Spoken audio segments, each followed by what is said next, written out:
Assalamualaikum warahmatullahi wabarakatuh.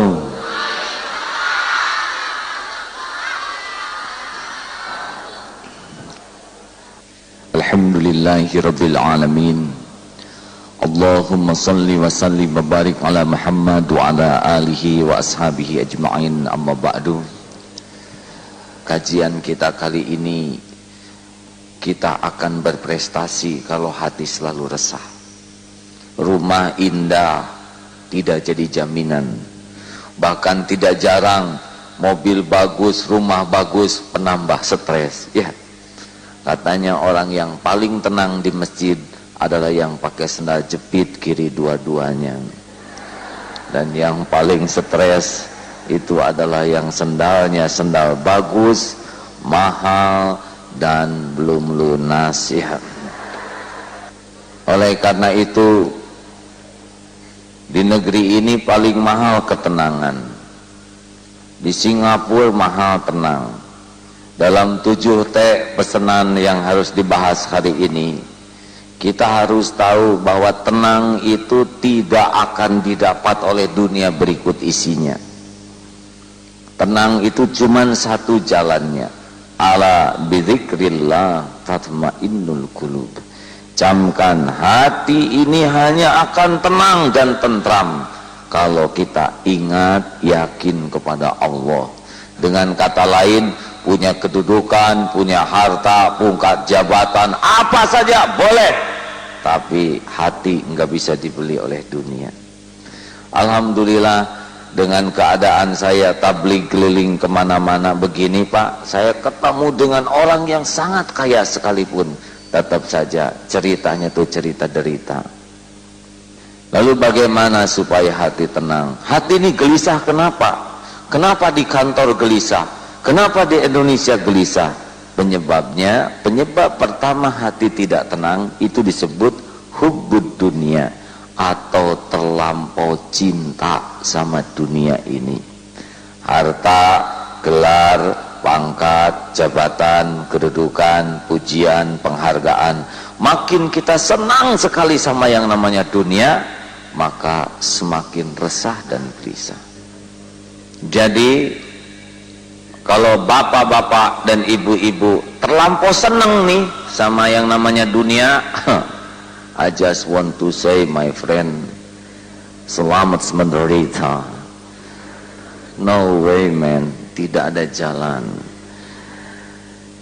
Seperti apa pecinta dunia? Ya itu, yang pikirannya mikirin yang nggak ada aja. Baru juga beli tas, lihat teman punya tas baru, bagus, tasnya, sayang saya pakai beli yang ini, gitu. Padahal belum lunas, dongkol, menderita. Punya mobil, teman punya mobil, tuh Pak, coba mobilnya seperti mobil dia, nyebelin mobil kita, terus saja mikirin yang nggak ada. Punya rumah, tuh Pak, rumah teman kita, padahal dia seangkatan dengan Papa, rumahnya segede gitu, rumah kita jadi mengkerut, terus saja mikirin yang nggak ada. Ibu punya hidung nggak begitu mancung, yang dilihat hidung bintang film, pas bercermin hidung atau kutil, gitu jadi serasa kutil. Makanya mohon maaf bagi orang yang capek mikirin yang tidak ada, hidupnya sengsara. Bukan tidak boleh punya keinginan, tapi jangan diperbudak oleh keinginan. Ingin wajar, tapi dihinakan oleh keinginan tidak wajar. Ciri kedua yang akan gelisah di kantor kita, yaitu orang yang sibuk sekali urusan duniawi, tapi enggak pernah ingat Allah. Iyalan salat, baru juga duhur udah asar lagi, cepet banget waktunya. Padahal enggak juga duhur itu enggak dilakukan, sibuk urusan. Mau kemana bos? Mati lah, sehebat apapun mati, demi Allah mati. Saya suka heran itu ya, orang yang enggak mau sholat, wah pontang panting bisnis. Mau kemana bos? Mati lah. Nggak dibawa pontang panting juga ya, paling kain kafan, betul tidak? Heran, sibuk duniawi, rapat bablas waktu sholat. Ditanya, Mas kapan pergi haji? Wah, bagaimana dong kalau saya pergi ke Mekah, nanti perusahaan siapa yang ngurus? Mas mati juga ada yang ngurus ya. Betul tidak? Memangnya kita ini siapa? Kita mati mah ada gilirannya nanti. Sedekah juga, kalau orang yang pecinta dunia, pilih-pilih. Dia ngeluarin 10.000, ternyata 10.000-nya bagus, masukin lagi. Cari 10.000 yang udah jelek. Luar biasa. Pecinta dunia tuh berat terhadap amal. Dan ciri yang ketiga pecinta dunia, takut hidupnya tuh. Serba takut. Seperti orang nyender ke kursi, apa yang ditakuti? Kalau ini kursi terus saya nyender, apa yang ditakuti? Takut kursinya diambil, kan begitu. Takut musim mutasi, pusing, lari ke dukun ini, lari ke dukun itu, padahal saingannya sama dukunnya. Jadi harus bagaimana supaya hidup tenang? Kalau udah nggak tenang, nggak ada yang beres. Kerja juga nggak tenang tuh nggak bagus. Kalau tidak tenang ngambil keputusan, rugi. Apa yang ada tidak dinikmati. Resep pertama, resep supaya tenang, rumusnya sudah dengar, yaitu rumus tukang parkir. Masih ingat ini?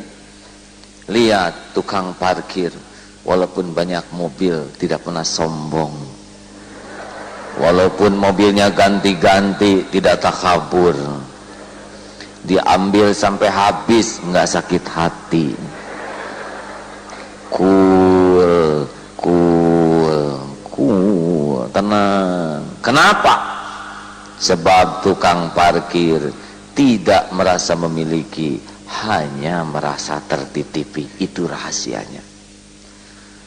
Lillahi ma fis samawati wa ma fil ard. Semua yang di langit dan di bumi adalah milik Allah.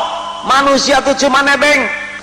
Makanya saya mah suka heran lihat yang jreng padahal mati itu. Makanya nggak usah pakai sombong lah ya. Jangan kita ngomong orang lain sombong padahal kita paling petantang petenteng. Tidak pernah orang itu tenang dengan kesombongan. Orang sombong itu kan merasa paling hebat, selalu merendahkan orang. Dalam rapat semua jadi salah, dikoreksi nggak mau, jreng-jreng, mual. Nabi Muhammad itu kedudukannya paling tinggi, tapi sikapnya rendah hati. Ingin tenang, ingin bahagia, wa ma tawadu'a ahadun lillah illa rafa'ahu. Jangan sombong. Bagaimana? Jangan merendahkan siapapun, hati jadi tenang.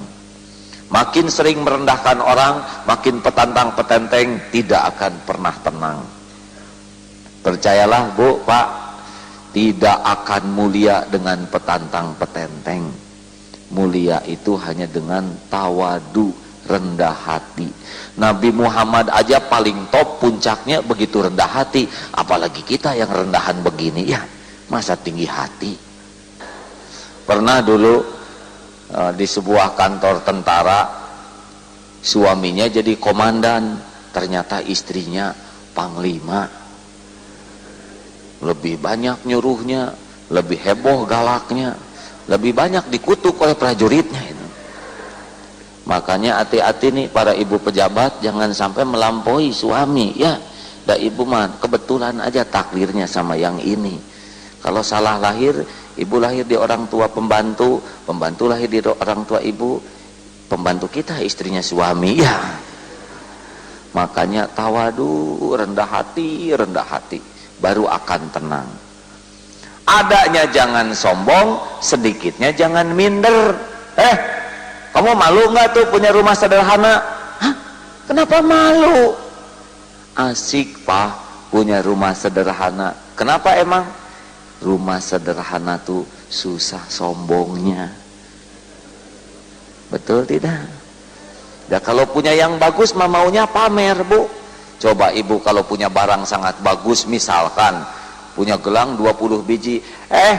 Mau pada kemana sih? Kalian itu mau apa? Bukan tidak boleh punya gelang. Coba punya sofa bagus, pasti ngundang kawan-kawan ke rumah, arisan, pengajian, ulang tahun. Pas datang tamu bawa anak kecil, takut pipis, stres. Tamunya gemuk, takut jebol, coba kalau kursinya sederhana, ya diompolin juga, cuek aja. Enak loh Pak, punya rumah sederhana, biaya perawatannya murah. Dan makin mahal makin repot.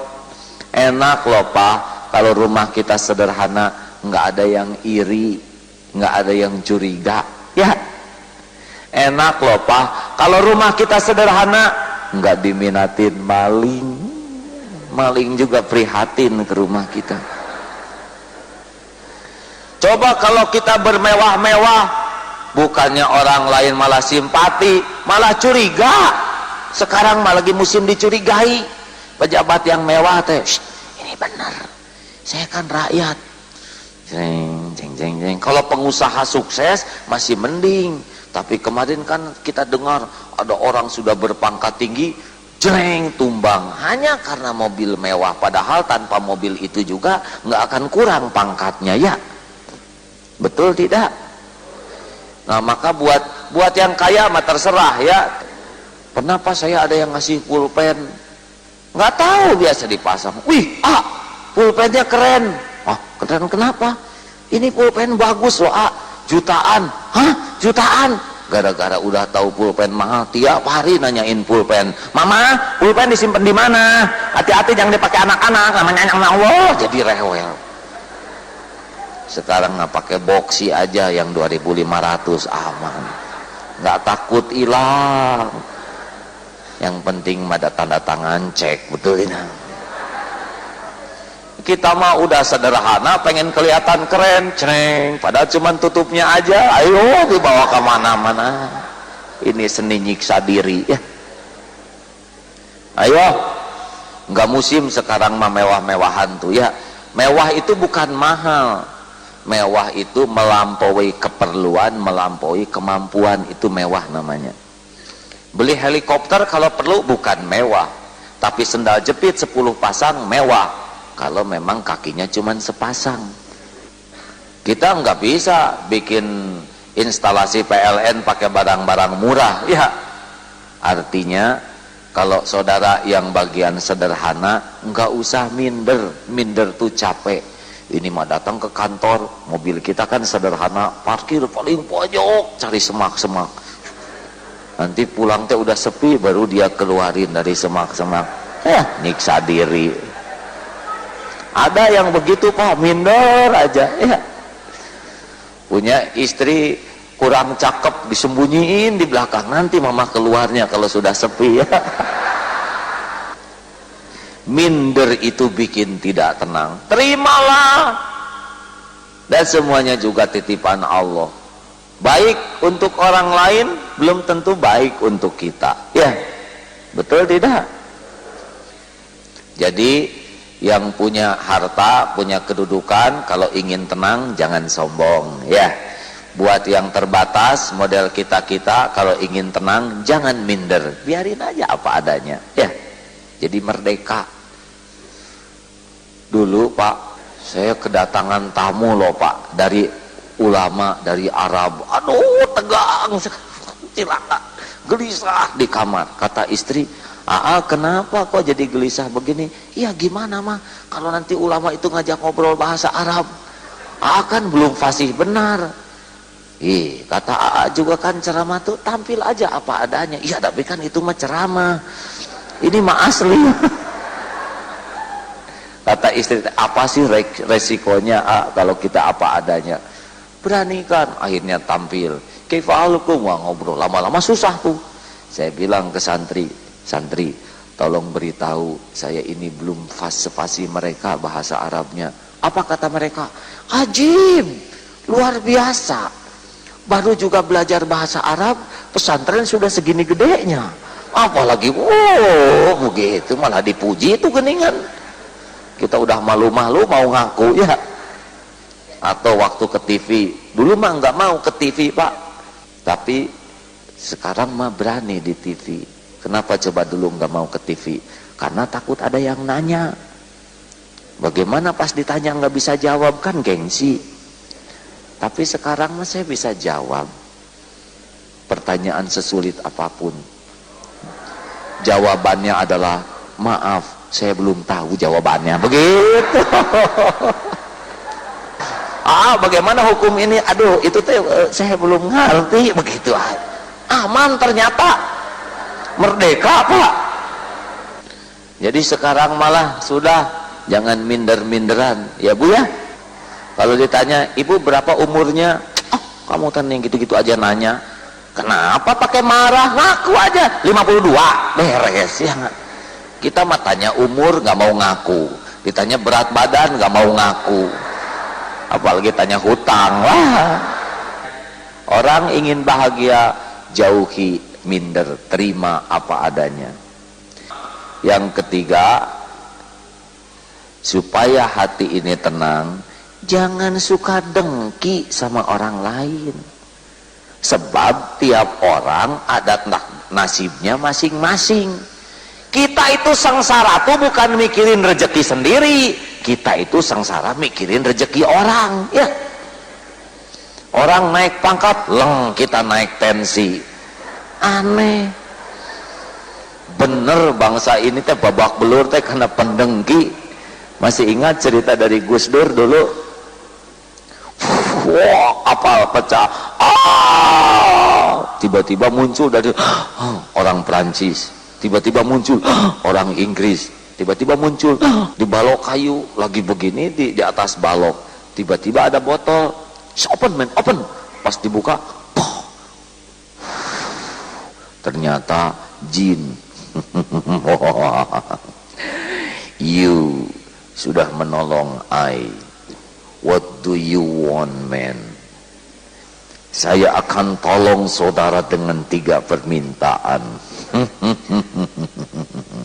Kata orang Prancis, Mr. Jin, oh thank you, man. You know, I wanna go home to Paris. My wife, pretty woman, Jin. Aduh, Jin. You know, Jin, my money, Jin. Masya Allah. Oh, yang bagus-bagus, Jin. You know, my apartemen, Masya Allah, good. Okay. Sampai ke Paris. Balik lagi, Jin. Karena cepat, Jin itu ya. London, what do you want? Mr. Jin, I wanna go home to London. My calon wife, maksudnya calon istri itu ya. Pretty woman, Jin. Pretty woman. Jin, my gaji, you know, sekali gajian kebeli. Jin, you know, wah bagus Pak. Sampai si orang Semarang teh pulang. Balik lagi, Jin. Mas, sampean ada apa-apa? Waduh, Jin, tunggu dulu, mikir dulu. Aduh, kalau pengen opo ya? Pengen inget rumah kontrakan habis, inget kerjaan, gaji pas-pasan, bahkan terancam PHK lagi. Inget istri boro-boro dirindukan, tukang ngancam kayak gitu. Gini, Jin, tadi sih gue nih seneng di sini banyak temen. Nah sekarang jadi sepi begini. Jadi permintaan saya, tolong itu yang 2 balikin lagi ya sini. Nah ini orang Indonesia ya, nggak kuat lihat orang lain bahagia, pengen tenggelam aja sama-sama ya. Di kantor juga gitu, nggak kuat teman dipromosikan, harus apes aja sama-sama. Lihat Pak, bangsa kita kapan kerjanya ini? Negara segini kaya jadi bangkrut, nggak masuk di akal. Saya mah nggak ngerti ini teh apa saja yang dikerjain selain berantem ya. Terus aja harusnya sesama partai itu saling memajukan, ini saling menenggelamkan. Udahlah, saya nggak akan ikut campur urusan perkelahian para elit politik, nanti juga pada mati. Kita siapkan saja generasi selanjutnya ya. Makanya saya nggak ikut campur polatak politik, nggak ngerti. Mending nyiapin masyarakat yang lebih tenang ya. Kita kalau pengen bahagia, belajar senang dengan rezeki yang Allah berikan kepada orang lain. Walaupun masuk ke sini seangkatan, gak mungkin jadi pimpinan semua. Masuk akabri 200, mustahil semuanya jadi panglima. Mau kayak apa tentara panglimanya 200? Harus siap menerima kenyataan. Ada yang mentok letnan kolonel, ada yang mentok di jenderal. Ya, dasar gama gak ditentukan pangkat. Wih, kamu kopral, minggir. Nggak mungkin. Latih kayak ukuran kaki. Kita nomor 36, teman nomor 42. Belajar senang melihat teman kakinya besar. Ya, jangan iri. Wah, kaki kamu asik, sepatu kamu gede. Sok aja pakai oleh bapak sepatu nomor 42. Dan nggak cocok. Diketawain orang lain karena pakai lap di belakangnya. Kayak nonton sepak bola. Itu harusnya gol kemana aja senang kita ini, ya. Jadi nggak pernah stres nonton sepak bola. Saya mah nggak stres nonton sepak bola, teh gembira aja dari awal sampai akhir. Gol kesini, alhamdulillah. Tiba-tiba gol kesini, ih bagus. Ayo, kata orang 3-2, kata saya mah 5-0 itu teh hadir. Ayo, ibu harus belajar bahagia. Lihat teman kantor maju. Bahkan ibu harus belajar bahagia kalau misalkan suami kelihatan lincah, ya. Cereng, ceng, cereng, cereng.